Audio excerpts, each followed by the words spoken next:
Another week, boys, and another TWAB. This week at Bungie, we're planning a raid date night. Happy solstice, everyone. The bonfire is lit. There's grass in the tower, and the Guardians are donning their new armor with the stats and glows to go with it. We hope you're enjoying your time in the EAZ this year. We've been tracking your feedback on what you are liking about the event, changes that aren't feeling good, as well as any improvements you would like to see added. Thanks for sharing your feedback and keep it coming. We've got a busy TWAB plan for you today. As promised, we will be going over the launch date of the next raid, and then also talking about some matchmaking changes rolling out in Season 18 and Season 19. Let's get into it. Can you believe it, fellas? We're about to be in a new season? Now, raid the date. Coming up in Season 18 will be our second go at bringing a raid out of the Destiny content vault, and this time, it's going to be redacted. Sorry, we're saving the reveal of which raid is coming to Destiny 2 for our Destiny 2 showcase on August the 23rd. But we wanted to make sure you had time to make any arrangements necessary to be ready on day one. So request off work, hire a babysitter, but don't skip school, please. Your education is important. I know a lot of you guys actually save up holiday days just for raid days. Now, Redacted Raid will go live 10 a.m. Pacific on August the 26th. By the way, guys, that is, of course, a Friday, which is unusual. Normally, it's a Saturday, so I'm not really sure what the hell's going on here. Because this will be a raid that many of you are already somewhat familiar with, we'll be changing up the world's first race a bit, similar to how we did with Vault of Glass. Here's what to expect. The raid will launch with contest mode enabled for 24 hours. You will need to be at least 1560 power to be at the cap for all encounters. Clearing the raid with contest mode active is the first step to access the new challenge mode in the director and the special triumph for completing all of the challenge triumphs for each encounter. Completing the secret triumph, a curated list of challenges in this newly unlocked challenge mode, will be how a Fireteam crosses the world first finish line and claims their prize. To enforce the triumph requirements in the challenge mode, your team will wipe if you fail the success conditions during any encounter. Very, very similar to like Vault of Glass, right? Challenge mode in the secret triumph will only be available for the first 24 hours. So make haste if completing it is on your bucket list. The first fire team to do so will be declared the world's first winners, pending a review from our team. If everything checks out, the final 6 members of the winning fire team in the activity will be awarded the coveted raid belts as a monument to their achievement. Good luck. Ah, yes. I think it's like a 90% chance it's going to be King's Fall, and 10% chance it's going to be Wrath, and like 0% chance it's going to be Crotus Inn. But dude, watch us get bamboozled right now and it actually be Crotus Inn. Talk about some bait, man. Now, making matches. Starting in Season 18, we will be introducing some changes in how we play Matchmaker in the Crucible. This will be the first iteration that is part of a larger plan going through Season 19. Our World Systems team are leading the charge on this transition and are here with a big info dump on what to expect. So let's talk about skill and connection. Oh boy, I have a feeling some people are going to be angry today. We know this has been discussed with a lot of passion and goodwill in many places in the community and inside Bungie. So we're going to give you a clear TLDR before we get deeper into the how and why. We're striving towards a goal that all players, including new lights, can enter the Crucible and regularly get matches where they can feel competitive and have a reasonable chance at winning and competing. Making fair matches using skill-based matchmaking is going to be important to help meet that goal. We're starting by implementing loose skill-based matchmaking into the control playlist at the start of Season 18. Loose skill-based matchmaking has a wider starting skill similarity than survival and should result in matching with a wider variety of players, while also eliminating some of the frustrations we see in our current system. Expect loose skill-based matchmaking to expand to other playlists in future seasons as we tune what we consider a high-quality match by gathering real data and feedback from you. We're not planning to add it to every match-made Crucible playlist. We will continue tuning until we are in a good place. We will report tuning updates regularly. We'll be implementing a form of Fireteam size preferred matchmaking in Season 19. A lot of what follows is pretty in-depth. Feel free to skip to the tuning section below if you aren't interested in the details and just want a high-level view of what you'll be experiencing. All right, so TLDR, guys, skill-based matchmaking is coming back. Some of you are going to be very pleased about that. My issue with skill-based matchmaking is that normally it leads to poor connections. Now, we are going to dive into the details here, but again, timestamps if you want to skip ahead. Goals are creating high-quality matches. We developed some goals, which we will be working on over the next few seasons. All players, including new lights, can enter the Crucible and regularly get matches where they can feel competitive. All players, whether solo or with a fire team, can find a place in the Crucible where they can play a variety of matches and have a reasonable chance of winning, as well as competing. We are defining reasonable as expected win rate between 40 and 60% of most matches. Players are rewarded based on their skill and proud of their skill. Reserve a place for players who do not want to engage in the skill system. Generally speaking, any matchmaking in a competitive multiplayer game tries to put together high-quality matches. We consider 3 things when assembling a high-quality match. First is connection quality. There are 2 types of connections that are important: connection to the game server, connection to all of the players in the match. Generally Generally, bad connection to other players have a larger effect in Crucible than connection to the game servers. So when we talk about connection quality in Crucible, we're talking about that, connection from player to player. Lower quality matches result in jerky movement by other players, missed shots, or getting unexpectedly damaged or killed. When fireteams are spread across the globe, we pick a single player's latency to speed up finding matches. Second, match fairness. Ideally, all players in a match have a reasonable chance to win that match. That is, have similar skill. And third, matchmaking speed. We always consider matchmaking speed as a key element. No one wants to wait 10 minutes between matches, no matter how perfect they end up being. Actually, I do want to mention something about that. I am completely fine waiting like 5 minutes, like 5 whole minutes to get into a good match. Rarely do I even have to wait 5 whole minutes, but I am completely fine with a longer duration in between games if that means I get better connection in my games. Now, when matchmaking, we must balance these 3 elements. If we want to lower matchmaking speed, we are either going to need matches that are less fair or matches with lower connection quality. We'll continue tuning to find the best balance possible. Now, skill. Throughout this TWAB, we will be using the term skill in Destiny.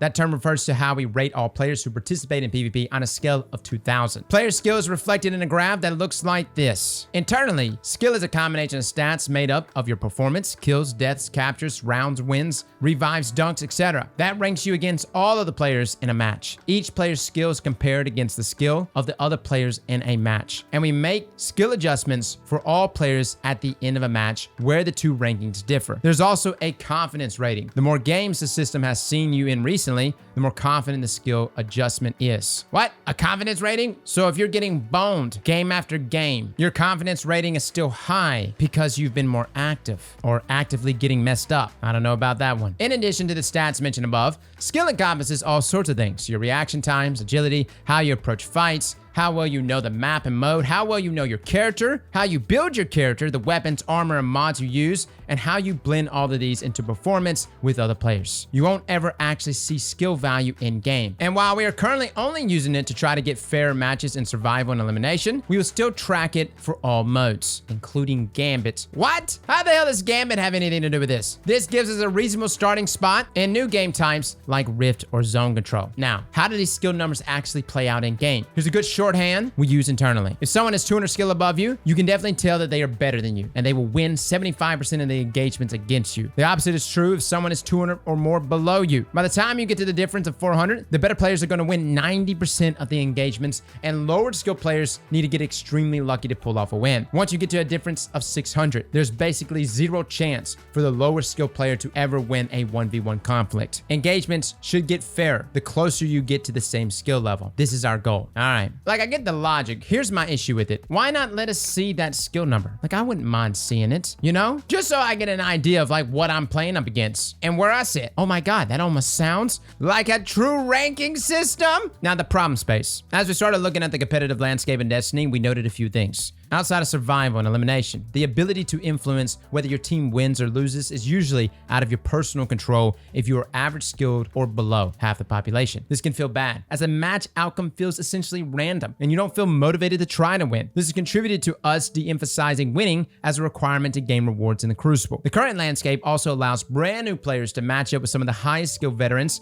and are expected to compete. On the flip side, if you're highly skilled, you are often put on a team where it feels like you are carrying them and must constantly perform if you want to stand a chance at winning. This doesn't feel good for anyone. In Control, the skill disparities on a team can be stark. Over 50% of matches have a skill disparity of 900 or more between best and worst players, which is so significant that the outcome is already known before a single shot is fired. On the other hand, in Freelance Survival, 60% of the matches have a 250 skill difference or less. This is much more reasonable. It's also much sweatier, like balls in my face sweaty. These wide variances in skill also lead to more mercy games than you would expect. For example, Control. Wide disparities in skill also exacerbate other problematic elements. With wide disparity in skills, trapping a single team in a spawn is significantly easier. With wide disparities in skill, it's more likely that most of the team is dead at the same time, freeing the other side up to roam around and look for new targets without having to worry about danger. Because of these extreme factors, no matter what your skill is, it becomes hard to tell if you are improving or not. Was that a great play, or are they just a worse player than me? You may quite reasonably look for other stats to demonstrate how good you are. Kills, assists, and deaths are great, but it's still unclear how good your opponents are. Given that matchmaking is dependent on a lot of factors,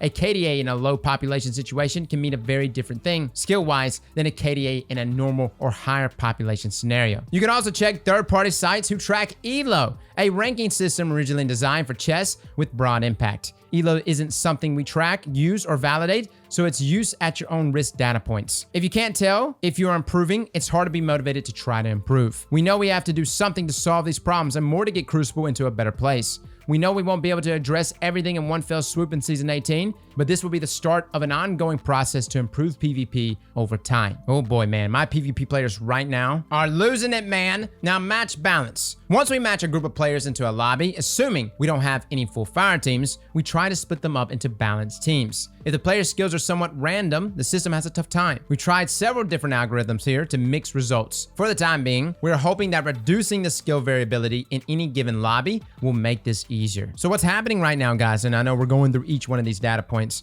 is Bungie is trying to layer on logic after logic after logic, and we're going to continue reading this logic because logically it should make sense. But reality, at least in the past, skill-based matchmaking has never worked for Destiny. It just hasn't, man. But hey, I'm down, dude. I love to sweat. Harder is our motto around here. Now, skill-based matchmaking in Control. At the start of Season 18, we're going to start turning match fairness back up in Control and only Control in the Crucible. We want to start slowly to limit the number of playlists we consider when tuning matchmaking with hundreds of thousands of people. We can do some testing, but nothing can fully simulate how the population will be affected by these changes before we ship. We're going to be live tuning the matchmaking parameters over the first few weeks until we land on something that provides a better balance between fairness, quality, and speed. We will not be touching any other Crucible playlist during Season 18. Trials has no planned changes to his matchmaking. Elimination and Glory will still use the same skill-based matchmaking they have been using, and everything else will still use the connection-based matchmaking they have been using for years. We're currently planning to make further adjustments in Season 19 based around the goals listed above, but rest assured, any major changes will be communicated in either a TWAB or a blog post, as well as patch notes. Now, I will say this, guys, this is tremendously better than what they used to do in the past.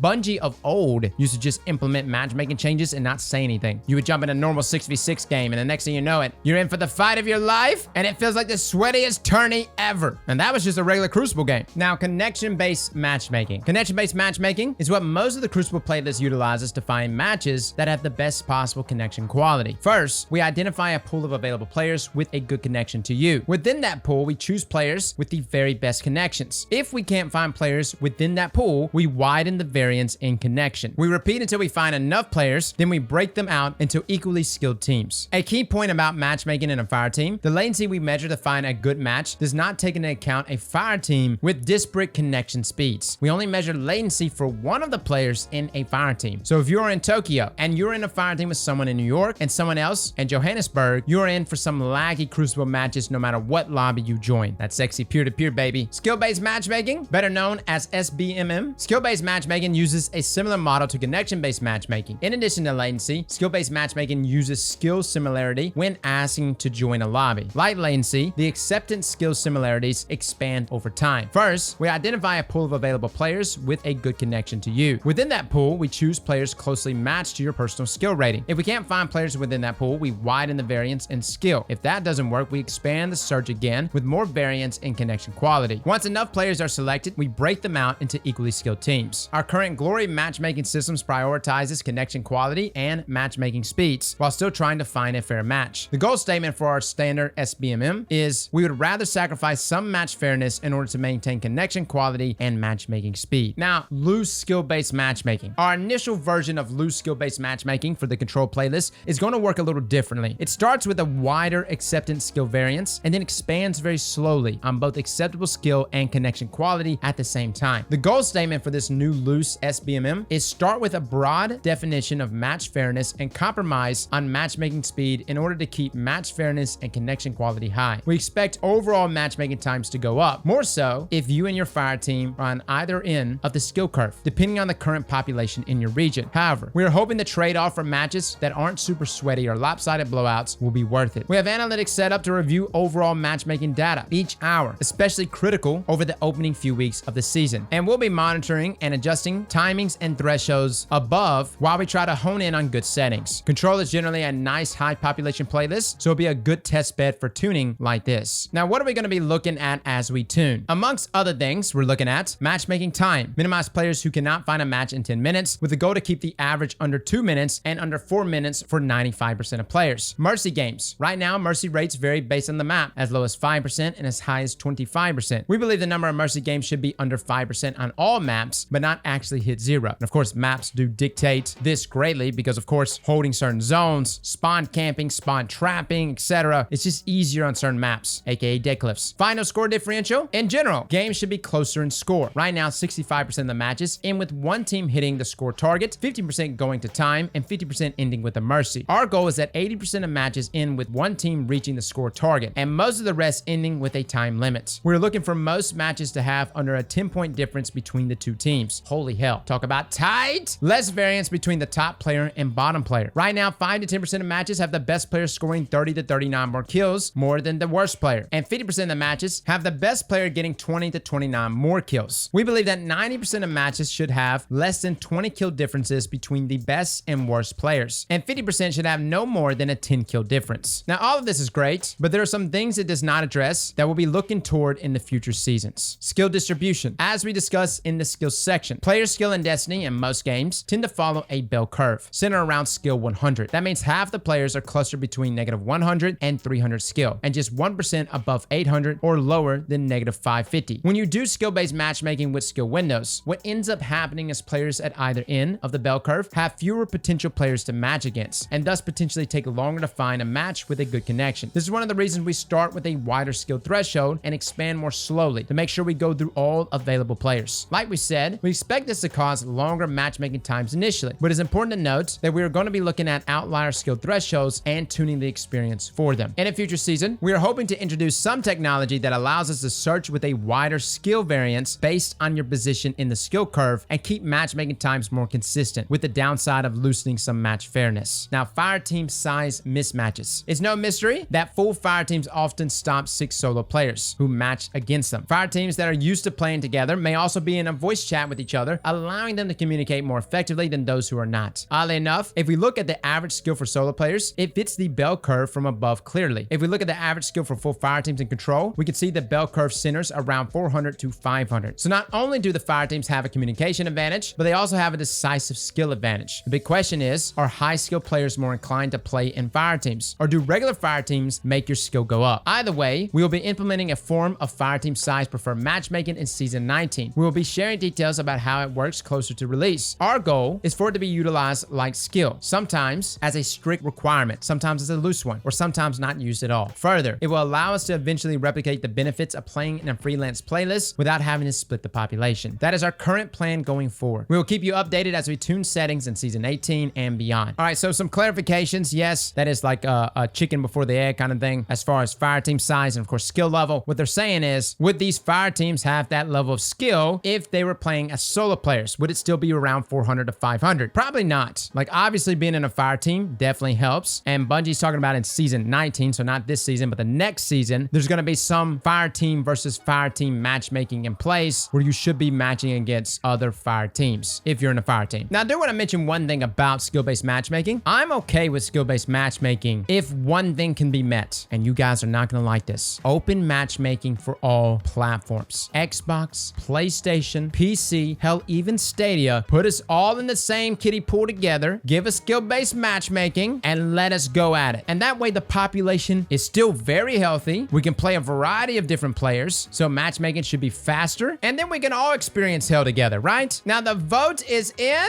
Eternity. You're the trials map for July the 20... What? July the 20... It's past that, bud. I'm assuming that means for tomorrow's map, right? Good old classic Eternity. I'm down. Break out those scout rifles. Also, by the way, you can pick up this emblem starting next week after reset on August 2nd, since the 77,000 votes were met within the first 48 hours. We also have some Prime Gaming rewards. Check it out. And as a final note here from Cosmo, all right, we covered a lot today, so I'm going to keep this outro short. You have another date to mark on your calendar with the Redacted raid going live on August the 26th. If you haven't already, make sure you also have August 23rd on there as well for the Destiny 2 showcase. Can't wait for you to see what we've been cooking up. And I clicked the picture and it's just a cat. Damn it, Cosmo. All right, guys, that is your TWAB for the day. A lot of details surrounding skill-based matchmaking. And again, maybe it's going to be the best thing that ever happened to Destiny. It's like a 95% 99% chance that PvP players are not gonna like this, but at least it's only for control, right? Fellas and ladies, thank you all for coming and watching, and as always, Slap that like button like your mama told you right.